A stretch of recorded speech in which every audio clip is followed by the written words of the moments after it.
Գիշերվա լռությունը երբեք այսքան ծանր չէր եղել Դավիթի համար, թեև 12 տարի շարունակ այդ տան պատերը լսել էին միայն լռություն։ Բայց այս գիշերը տարբեր էր։ Մանկական սենյակից լսվում էր երկվորյակների, Տիգրանի և Արամի հավասար շնչառությունը, իսկ հյուրասենյակում բուխարում մարող կրակի դիմաց նստած էր Անահիտը, քարացած, ձեռքերը ծնկներին սեղմած, ասես փորձում էր իր ներսում պայել մի փլուզվող աշխարհ։ Դավիթը նայում էր կնոջը, ում սիրել էր կյանքից առավել, և չէր հասկանում. արդյոք իր առջև նստածը նույն այն կինն է, ում ինքը ճանաչում էր, թե մի անծանոթ, ով պարզապես կրում է Անահիտի դեմքը։ Ամեն ինչ սկսվեց շատ ավելի վաղ, այնքան վաղ, որ հիմա դժվար էր գտնել սկիզբը, բայց ավարտը եկավ այսօր, երբ երեխաները դարձան 5 ամսական։ 12 տարի։ Դա պարզապես ժամանակահատված չէր, դա մի ամբողջ կյանք էր, լի սպասումով, հուսախաբությամբ և բժիշկների սառը դատավճիռներով։ Դավիթն ու Անահիտը ամուսնացել էին շատ երիտասարդ, սիրահարված էին խելագարի պես։ Նրանց տունը միշտ լի էր հյուրերով, ծիծաղով, բայց երբ հյուրերը գնում էին, տան մեջ իջնում էր դատարկությունը։ Բոլորը հարցնում էին. դե երբ եք երեխա ունենալու, իսկ նրանք ժպտում էին թաքցնելով արցունքները։ Խնդիրը Դավիթի մեջ էր։ Բժիշկները տարիներ շարունակ ասում էին, որ հնարավորությունը զրոյական է, բայց Անահիտը երբեք ոչ մի վայրկյան թույլ չէր տալիս ամուսնուն զգալ իր թերարժեքությունը։ Նա միշտ ասում էր. Աստված երբ կկամենա, այն ժամանակ էլ կտա։ Մենք միասին ենք, դա է կարևորը։ Բայց Դավիթը տեսնում էր, թե ինչպես է կիրը փողոցում նայում ուրիշի երեխաներին, ինչպես է գիշերները թաքուն լալիս բարձի մեջ, և այդ ցավը նրան ներսից ուտում էր։ Դավիթը սկսել էր մտածել բաժանության մասին, ոչ թե որովհետև չէր սիրում, այլ որովհետև չափազանց շատ էր սիրում, և չէր ուզում Անահիտին զրկել մայրության բերկրանքից։ Եվ ահա, 1 տարի առաջ մի հրաշք տեղի ունեցավ։ Անահիտը մեկնել էր Դիլիջան, հանգստյան տանը մի քանի շաբաթ անցկացնելու և նյարդերը բուժելու, իսկ վերադառնալուց 1 ամիս անց դողացող ձեռքերով Դավիթին մեկնեց տեստի դրական պատասխանը։ Այդ օրը Դավիթը լաց եղավ առաջին անգամ, հեկեկալով ինչպես փոքր երեխա։ Բժիշկները դա անվանեցին բժշկական հրաշք, անբացատրելի երևույթ։ Հղիությունն անցավ բարդ, բայց երջանիկ։ Դավիթը կնոջը ձեռքերի վրա էր պահում, կատարում նրա ամեն քմահաճույքը։ Երբ ծնվեցին երկվորյակները Տիգրանի և Արամի, Դավիթի երջանկությանը չափ չկար։ Նա ժամերով նստում էր օրորոքի մոտ, նայում նրանց փոքրիկ մատներին ու շնորհակալություն հայտնում Աստծուն։ Բայց ժամանակը, որը պետք է ամրապնդեր նրանց երջանկությունը, սկսեց քանդել այն։ Ամեն ինչ սկսվեց մանրուքներից, որոնք Դավիթը սկզբում վանում էր իրենից։ Երբ երեխաները դարձան 3 ամսական, նրանց դիմագծերը սկսեցին հստակվել։ Նրանք գեղեցիկ էին, շատ գեղեցիկ, բայց նրանց մեջ կար ինչ-որ օտար բան։ Դավիթն ու Անահիտը երկուսն էլ թուխ էին, սև աչքերով, բնորոշ հայկական դիմագծերով։ Երեխաների աչքերը սակայն մնացին բաց մոխրագույն, իսկ մազերը բաց շաղանակագույն։ Գենետիկա է, պապերից մեկին ենք հաշել, հանգստացնում էին բարեկամները։ Դավիթը հավատում էր, կամ ուզում էր հավատալ։ Սակայն 5 ամսականում տեղի ունեցավ այն, ինչը խախտեց Դավիթի հոգու խաղաղությունը։ Մի երեկո, երբ Անահիտը լոգանք էր ընդունում, Դավիթը խաղում էր փոքրիկ Տիգրանի հետ։ Երեխան ուրախ թափահարում էր ձեռքերը, և այդ պահին Դավիթը նկատեց մի փոքրիկ, բայց շատ յուրահատուկ նշան երեխայի ձախ ականջի հետևում։ Մաշկի մի փոքրիկ ծալք, որը նման էր կիսալուսնի, սիրտը մի պահ կանգ առավ։ Նա արագ ստուգեց մյուս երեխային, Արամին։ Նույն տեղում, նույն նշանը։ Սա սովորական խալ չէր։ Դավիթի հիշողության մեջ մի պատկեր հայտնվեց, պայծառ ու ցավոտ։ Մի քանի տարի առաջ, երբ Դավիթն ու Անահիտը դեռ պայքարում էին անպտղության դեմ, նրանք հաճախել էին մի հայտնի նկարչի ցուցահանդեսի Երևանում։ Այնտեղ էր նաև նկարիչը, երիտասարդ, տաղանդավոր մի տղամարդ, Սամվել անունով։ Դավիթը հիշում էր, թե ինչպես էին նրանք զրուցում, և հիշում էր այդ տղամարդու տարօրինակ սովորությունը, մտածելիս նա ձեռքով տրորում էր իր ձախ ականջի հետևը։ Մի անգամ, երբ Սամվելը թեքվել էր գետնից ինչ-որ բան վերցնելու, Դավիթը նկատել էր ճիշտ նույնպիսի տարօրինակ ծալք նրա ականջի հետևում։ Դա այնքան հազվադեպ հանդիպող անատոմիական առանձնահատկություն էր, որ հնարավոր չէր շփոթել։ Այն ժամանակ Անահիտը երկար կանգնել էր Սամվելի նկարներից մեկի դիմաց, իսկ Սամվելը մոտեցել ու ինչ-որ բան էր շշնջացել նրան։ Անահիտը կարմրել էր։ Դավիթը դրան ուշադրություն չէր դարձրել այն ժամանակ, բայց հիմա Կասկածը որդի պես մտավ նրա ուղեղը։ Նա սկսեց փորփրել անցյալը, Անահիտի մեկնումը Դիլիջան։ Արդյոք նա մենակ էր։ Դավիթը վերցրեց Անահիտի հեռախոսը, երբ կինը քնած էր։ Նա երբեք չէր արել դա, նա վստահում էր կնոջը անվերապահորեն, բայց հիմա ձեռքերը դողում էին։ Նամակագրությունների մեջ ոչինչ չկար, բայց կար մի թաքնված պապկա նկարների մեջ, եւ այնտեղ նա գտավ այն։ Ոչ թե դավաճանության ապացույց, այլ մի սկրինշոթ, բժշկական անալիզի պատասխան, որը թվագրված էր Դիլիջան գնալուց շաբաթներ առաջ։ Այնտեղ հստակ գրված էր, որ Դավիթի վիճակը անդառնալի է։ Անահիտը գիտեր դա։ Նա գիտեր, որ հրաշք լինել չի կարող։ Հաջորդ առավոտյան խոսակցություն չեղավ։ Դավիթը լուռ գնաց աշխատանքի, բայց չկարողացավ աշխատել։ Նա վերադարձավ տուն կեսօրին։ Անահիտը երեխաներին կերակրում էր։ Տեսնելով ամուսնու գունատ դեմքը եւ վայրագ հայացքը, նա հասկացավ. կանայք զգում են, երբ գաղտնիքը բացահայտվում է։ Ո՞վ է նա, հարցրեց Դավիթը, ձայնը հազիվ զսպելով։ Անահիտը չփորձեց ստել։ Նա դրեց շշիկը սեղանին,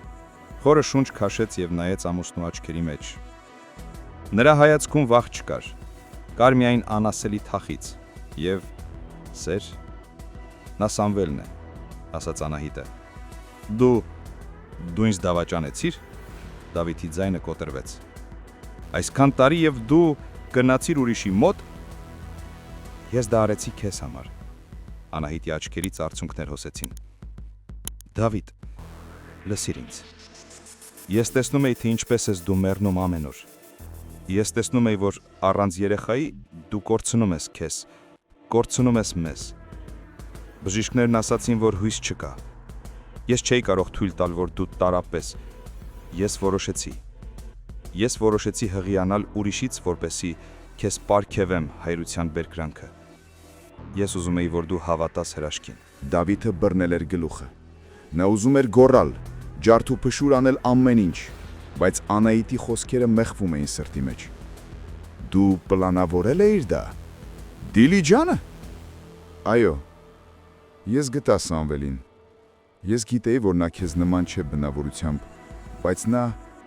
նա համաձայնեց օգնել առանց պարտավորությունների։ Ես մտածում էի կլինի մեկ գիշեր,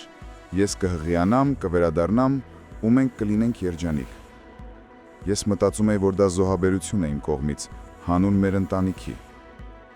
Անահիտը լռեց, եւ սենյակում կախվեց ծանր լռություն։ Հետո նա շարունակեց, եւ այս մասը ամենացավոտն էր։ Բայց բանն այն է, Դավիթ, որ այդ մի քանի օրը Դիլիջանում ամեն ինչ փոխեցին։ Սամվելը նա ինձ ստիպեց զգալ բաներ, որոնք ես վաղուց մոռացել էի։ Նա նուրբ էր, հոգատար։ Նա գիտեր իմ ցավը։ Եվ ես սիրահարվեցի նրան։ Դավիթը ապշած նայեց կնոջը։ Սա ավելի վատ էր, քան ֆիզիկական դավաճանությունը։ Դու սիրում ես նրան, շշնջաց Դավիթը։ Այո, խոստովանեց Անահիտը գլուխը կախելով։ Ես սիրեցի նրան։ Եվ երբ ես հղիացա, նա խնդրեց ինձ մնալ։ Նա ասաց, որ կընդունի երեխաներին, որ մենք կարող ենք նոր կյանք սկսել։ Նա պատրաստ էր ամեն ինչի։ Դավիթը զգաց, որ աշխարհը պտտվում է։ Նրա կինը հղիացել էր ուրիշից, սիրահարվել էր նրան եւ այդ մարդը պատրաստ էր նրան տանել։ Բայց դու վերադարձար, ասաց Դավիթը։ Ինչու։ Եթե սիրում էիր նրան, ինչու եկար ինձ մոտ։ Անահիտը բարձրացրեց աչքերը։ Նրանք լի էին արցունքներով, բայց նաեւ անսասան ուժով։ Որովհետեւ ես երդվել եմ քեզ, Դավիթ, որովհետեւ սերը միայն կիրքը կամ թրթիռը չէ։ Սերը դա այն 12 տարիներն են, որ մենք անցկացրել ենք իրար կողքի։ Սերը դա այն է, որ դու ինձ երբեք չթողեցիր, երբ բոլորը ճնշում էին քեզ։ Սամվելը, նա երազանք էր, Գեղեցիկ, գունավոր երաս, բայց դու իմ իրականությունն ես, իմ ընտանիքը։ Ես վերադարձա, որովհետև չէի կարող դավաճանել մեր անցյալին եւ այն ապագային, որը մենք կառուցել էինք մեր երազանքներում։ Ես ընտրեցի քեզ, ոչ թե որովհետև ստիպված էի, այլ որովհետև դու իմ ամուսինն ես։ Ես զոհաբերեցի իմ սերը նրա հանդեպ հանուն մեր սիրո։ Դավիթը նայեց օրորոցին, որտեղ քնած էին երկու անմեղ էակներ։ Նրանք Սամվելի արյունն էին, Սամվելի գեները, գուցե նույնիսկ կունենային Սամվելի տաղանդը, բայց նրանք այստեղ էին, Դավիթի տանը։ Նա գիտի, հարցրեց Դավիթը, գիտի, որ երեխաներ են ծնվել, բայց ես նրան արգելել եմ մոտենալ։ Ես փոխել եմ համարս, կտրել եմ բոլոր կապերը։ Դա իմ պայմանն էր ինքս ինձ։ Եթե ես վերադառնում եմ քեզ մոտ, ես պետք է մեռնեմ նրա համար։ Եվ ես դա արեցի, Դավիթ։ Ամեն օր ես պայքարում եմ իմ ներսում, բայց ամեն անգամ, երբ տեսնում եմ, թե ինչպես ես դու գրկում տղաներին, ես հասկանում եմ, որ ճիշտ եմ վարվել։ Սենյակում կրկին լռություն տիրեց։ Այս անգամ այն դատարկ չէր։ Այն լի էր ցավով, կոտրված հույսերով, բայց նաև մի տարօրինակ ծանր ճշմարտությամբ։ Դավիթը մոտեցավ կնոջը։ Նա չգրկեց նրան, դեռ պատրաստ չէր։ Նա պարզապես նստեց նրա կողքին։ Նրանք իմ որդիներն են, ասաց Դավիթը հաստատակամ նայելով կրակին։ Ես նրանց մեծացրել եմ 5 ամիս։ Ես եմ կտրել նրանց պորտալարը մտովի։ Ես եմ լսել նրանց առաջին ճիչը։ Կենսաբանությունը ոչինչ է, Անահիտ։ Սիրտը, ամեն ինչ։ Նա շրջվեց դեպի կինը։ Բայց դու պետք է իմանաս մի բան։ Ես քեզ ներում եմ խաբեության համար, որովհետև հասկանում եմ դրդապատճառը։ Բայց այն, որ դու սիրահարվել ես, դա վերք է,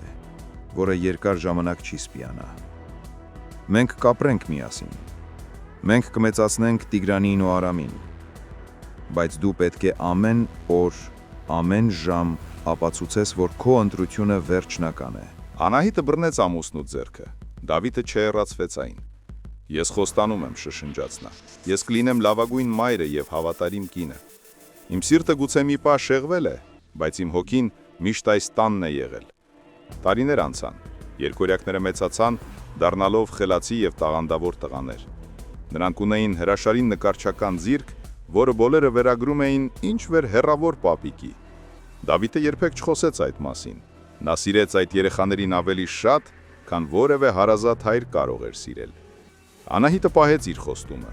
Նա երբեք չփորձեց գտնել Սամվելին, թեև երբեմն, երբ հեռուստացույցով ցույց էին տալիս նրա նոր ցուցահանդեսները, նրա աչքերում մի պահ հայտնվում էր այդ ծանոթ թախիծը։